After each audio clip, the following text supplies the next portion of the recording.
down for you too How you already. feeling? AJ, nice to meet What's you, going bro. on, Big O, Molly Mo, Dre? 1 minute. Okay, 1 minute.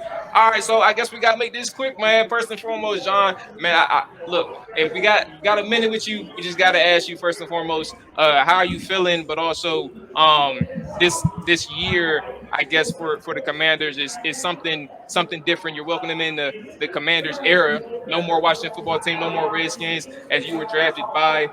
What type of year is this for you all? But what type of statement are you trying to make to the NFL in terms of building a certain type of legacy with this new team and this new organization?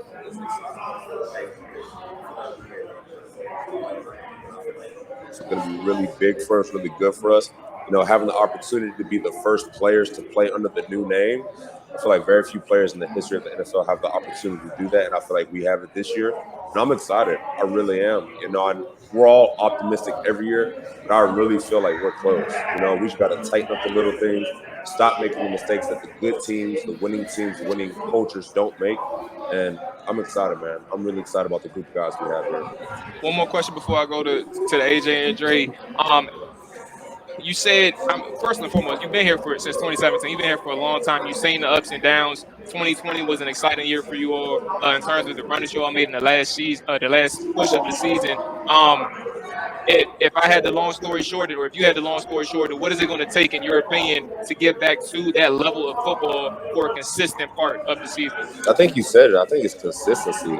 You look at times where our defense, I feel like we're the best defense in the NFL. And then there's other times where we couldn't stop anybody. There's times where our offense can't stop them. And there's times where they can't put up points. Or there's games where the offense plays good and the defense plays bad. Or games where the defense plays good on the offense. Like, you can't have that. Like, good teams don't do that. Good teams are consistent day in and day out. And I feel like we have the ability to do it, but we haven't done it consistently enough. We went on a 3-4 winning streak before we went on a 5-game losing streak. Like, you can't do that. You know what I mean? So it's just about being consistent. You can't have these ups and these downs. You have to be crescendoing at the right time, which is towards the middle to end of the year. Fellas. Yeah, man. We appreciate you coming on the show. I'm gonna ask you pretty much about your brand as being one of the very few defensive linemen, especially D tackles in the NFL, to be a face of a franchise. What has that meant to you, and what endeavors are you taking upon yourself this offseason from marketing opportunities and things of that nature? I mean, it means a lot. Like, being from this area, I grew up a Washington fan. So for me to come here and be one of the guys that they look upon to, you know, be a leader it's a blessing. It really is a blessing. So every day I just try to prove them right in front of me, worthy to put me in this position, and just grind. And as far as marketing opportunities, I've been a big believer of my play on the field will give me all the marketing opportunities I want. I think we all seen players who try to maybe focus too much on the marketing side, and then the play side dips, and then the market's not there for them anymore. And I had players who are 5-10 years in the league or older than me tell me that. Avoid that pitfall. Don't get too caught up in trying to make money outside of football, because if you play good football, all the money you want outside of them. I mean, look at Tom Brady. He's not getting markets because he spent time marketing. He's getting market deals because he's the greatest quarterback to ever play. And if I can make sure my play off the field, on the field, is what it needs to be, all the deals that I want will come in time. Well, appreciate it.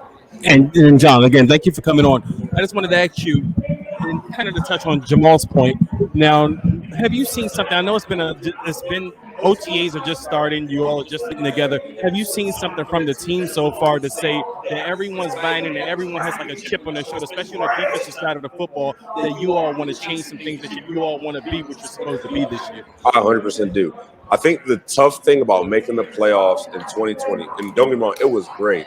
But as a young guy, when you make the playoffs that early, and especially going 7-9, it gives you that, like, oh, like we'll get back here next year.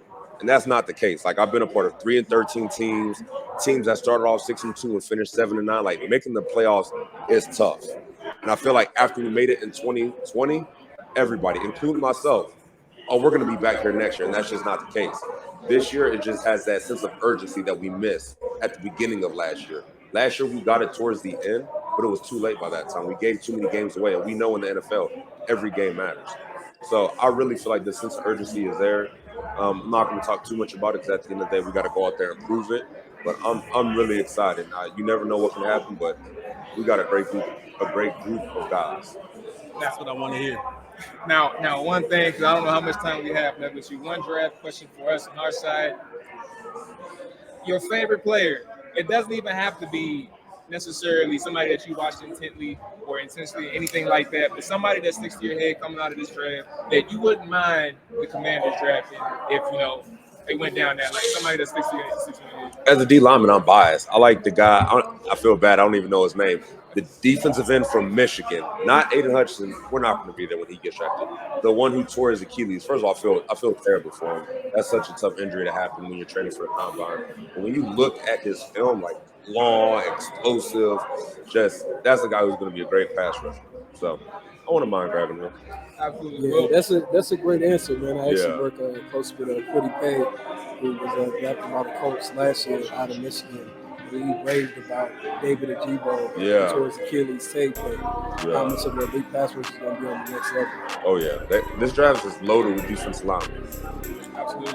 Well, John, we ain't going to hold you. I appreciate you stopping by, checking in with the Trapper Battle, man. Best of luck to you moving forward, and enjoy the 2022 season. Thank you so much, guys. Appreciate you for having me. Appreciate it, John. Watch him throw the ball. We gon' pick it off. You gon' let him hit the hole or you gon' cut it off. You gon' play through fourth and long or you gon' punt it off. Your defenders heavy hitters, put your pads in. Don't be looking for the ref to throw no flags in. Keep the helmet on, keep the cleats tight. You the type to want to win by any means, right? You should look alive. This is Trap or Dive.